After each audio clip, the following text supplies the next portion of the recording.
సారథి వంశీ గారి గురించి. ఆయన పేరు మారకూడదు కదా ఈ ఈవెంట్ తర్వాత. ఈయనే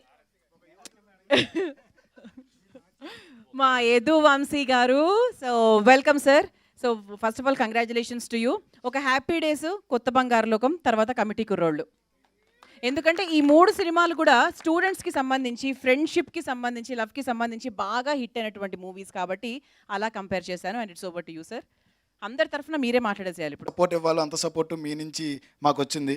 మీడియా అప్రిసియేషన్ మీట్ జరిగింది మా ఆఫ్టర్ సక్సెస్.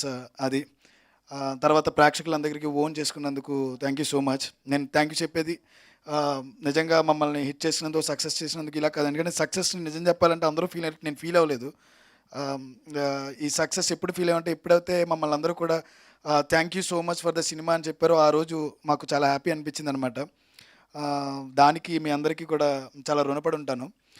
ముందుగా ఇక్కడున్న నేను పరిచయం చేసింది హీరోయిన్లు కాదు, చాలా మంచి మంచి యాక్టర్స్ని. వీళ్ళందరూ కూడా రానున్న రోజుల్లో చాలా మంచి పర్ఫార్మర్స్గా, చాలా మంచి ఆర్టిస్టులుగా, హీరోలుగా, హీరోయిన్స్గా అందరూ కూడా ముందుకు వెళ్తారు.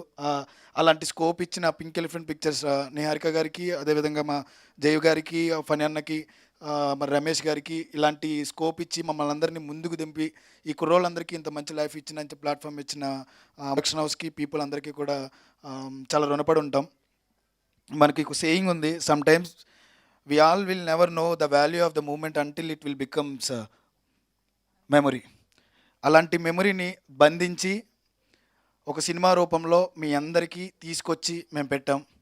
ఆ కాలం మళ్ళీ తిరిగి రాదు. ఆ కాలాన్ని మేము తీసుకొచ్చి సినిమా రూపంలో సినిమా చేసి ఒక చోట పెట్టి జీవితాల్ని, వాళ్ళ ఎమోషన్స్ని బంధించి ఒక చోట పెట్టాం. దానికి ఒక మంచి ప్లేస్ కావాలి. రమేష్ గారు చెప్పినట్టు సినిమాకి మేము ఇప్పుడు జరుగుతుంది చాలా రమేష్ గారు చెప్పినట్టు సినిమాకి మేము ఇప్పుడు జరుగుతుంది చాలా. సినిమా ముందే ఒక శాటిలైట్ అనో లేకపోతే ఒక డిజిటల్ పార్ట్నర్ అనో వేయడం వల్ల ఒక 3 రోజులకో 4 రోజులకో లేకపోతే 10 రోజులకో ఎప్పుడో వచ్చేస్తుంది సినిమా అని చెప్పి చాలామంది థియేటర్ రావట్లేదు. అలాంటిది 30 రోజులు రన్ ఇచ్చారు. 30 days మా సినిమా జనాలు ఆడుతుంది. ఇంకా ఈటీవీకి ఎప్పుడైతే ఇస్తున్నామన్నారు కానీ చాలా హ్యాపీ. ఎందుకంటే చిన్నప్పుడు ఈ వెంకటేశ్వర మహత్యం ఇలాంటి సినిమాలన్నీ కూడా మా తాతయ్య గారు కూర్చోబెట్టి చూపించేవారు. చిన్నప్పుడు మనం అవన్నీ చూసిన వాళ్ళు. అలాంటిది ఈటీవీ టీం దీంట్లో ఎందుకంటే ఈ సినిమా నిజంగా డిజర్వ్ ప్లేస్ ఏదన్నా ఉందంటే అది ఈటీవీ. ఆ కంటెంట్కి సంబంధించింది ఇది తెలుగు సినిమా, పక్కా తెలుగు సినిమా, మన రూరల్ సినిమా, మన సినిమా. ఆ సినిమా ఎక్కడున్నా ఉండాలి అంటే అది ఈటీవీలో.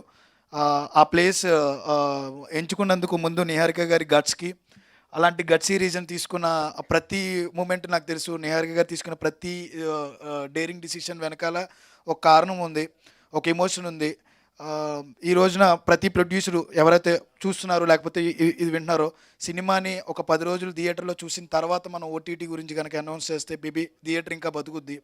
నేను అది నమ్ముతున్నాను. ఇలాంటి సినిమాల్ని ప్రోత్సహించడానికి వచ్చిన నిహారిక గారు లాంటి వాళ్ళు, అలాగే ఈటీవీ టీం, ఫణి గారు, SRT studios, I'm damn sure ఇలాంటి 11 మందిని, ఇంకో 5 హీరోయిన్స్ని ఈ వేళనే కాదు రాబోయే రోజుల్లో నాకు తెలుసు ఈ టీం ఇంకా ఇంకా ఇంకా చాలామంది నటుల్ని, నాలాంటి టెక్నీషియన్స్ని, నాలాంటి ఏదో చేయాలి అనుకుని వచ్చిన ప్రతి ఒక్క ఆర్టిస్ట్ని, టెక్నీషియన్ అందరినీ కూడా పరిచయం చేయబోతున్నారు. అది మాకు తెలుసు. వాళ్ళు ఆ ప్రాసెస్లో చాలా బాగా సక్సెస్ అవుతారని నమ్ముతున్నాను. ఎందుకంటే వాళ్ళ మైండ్ అలాంటిది. సో ఇన్నిటికీ ఈ 30 days రన్ ఒకటే కారణం కాదు. ఇంకొకటి September 2nd 12th మా సినిమా వస్తుంది థియేటర్ నుంచి మీ ఇంటికి, ఈటీవీ విన్లోకి. మీరందరూ చూసి ఇంకా సపోర్ట్ చేస్తూ ఉండాలని కోరుకుంటున్నాను. అన్నారు, దాని అర్థం అయిపోయింది.